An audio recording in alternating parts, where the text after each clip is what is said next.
शिक्षण अभिवृत्ति अभिक्षमता। ओके, तो ये हम टीचिंग एप्टीट्यूड को देखेंगे, जिसमें हम देखेंगे शिक्षण का अर्थ। शिक्षण का अर्थ क्या है? मीनिंग ऑफ टीचिंग क्या होती है?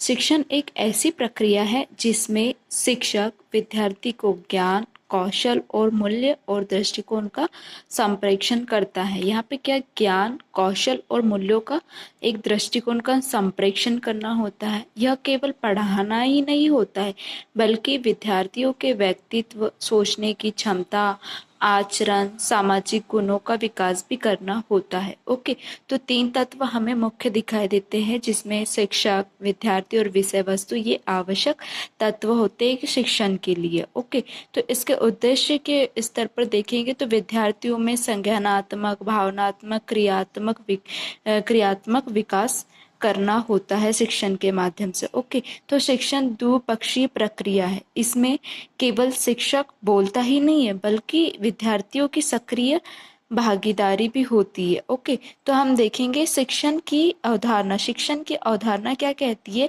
कि ज्ञान का हस्तांतरण करना होता है, जिसमें नॉलेज ट्रांसफर करना होता है। ओके,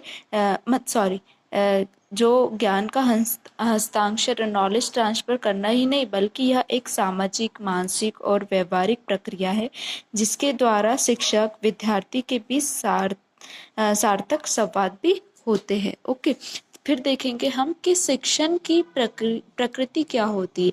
यह एक उद्देश्यपूर्ण गतिविधि है, संचार पर आधारित होती है, विद्यार्थियों के व्यक्तित्व विकास में सहायक होती है, वहीं पे गतिशील प्रक्रिया होती है जो परिस्थिति और तकनीकी के साथ बदलती रहती है। तो यहाँ हमें प्रकृति के रूप में हमें दिखाई देती है।